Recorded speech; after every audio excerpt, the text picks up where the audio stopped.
নতুন বন্ধুকে স্বাগত আর পুরনো বন্ধুকে শুভেচ্ছা জানিয়ে শুরু করছি আমার এপিসোড।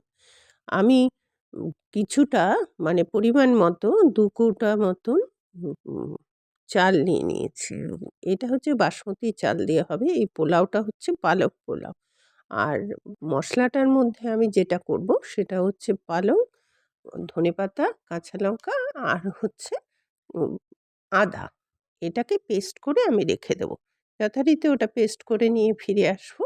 এবার হচ্ছে আমি কড়াতে ঘি আর সর্ষের তেল সরি ঘি আর সাদা তেল দিয়ে দিলাম। আপনি এটা পুরো ঘি দিয়েও করতে পারেন, আবার সাদা তেল দিয়েও করতে পারেন। এবার এলাচ, লবঙ্গ, দারচিনি আমি দিয়ে দিলাম ফোড়নে।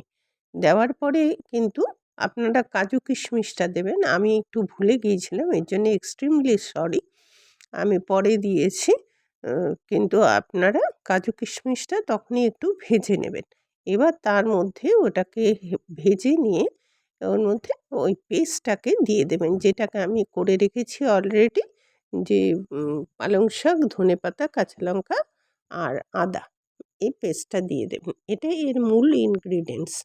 এবার সেটাকে দিয়ে নাড়তে, নাড়তে যখন এটার মধ্যে কালারটা চেঞ্জ হয়ে যাবে, কালার যখন অন্যরকম হয়ে যাবে তখন কি করবেন, ওই যে চালটা যেটা ০.৫ ঘন্টা করে ভিজিয়ে রেখেছিলাম, বাসমতি চালেরই করবেন। এটা বাসমতি চালেই হয় এটা।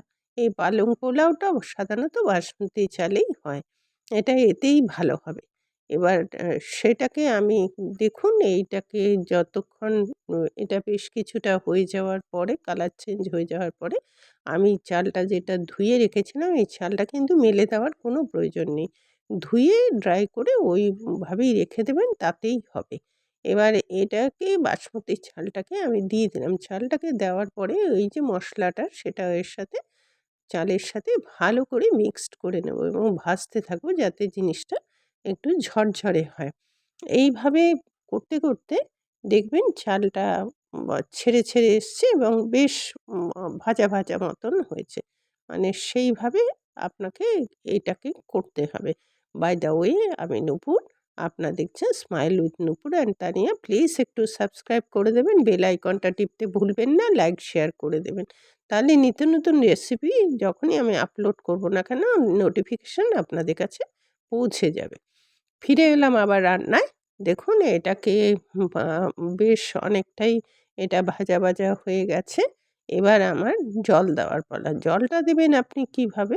যতটা চাল ঠিক ততটাই জল তার ডবল জল দেবেন।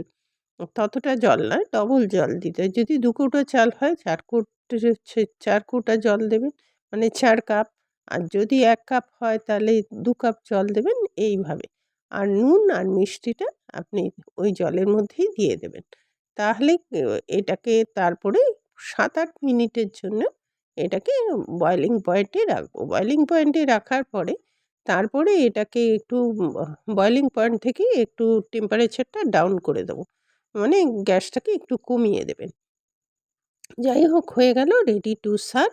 এতক্ষণ আমার সাথে থাকার জন্য অশেষ ধন্যবাদ। এরকম নিত্য নতুন রেসিপি যদি পেতে চান তাহলে আমার চ্যানেলটা একটু সাবস্ক্রাইব করে পাশে একটু সাপোর্ট করলে বিশেষভাবে অনুপ্রাণিত হব। আজ তাহলে আসছি। টাটা, পরবর্তীতে দেখা হবে।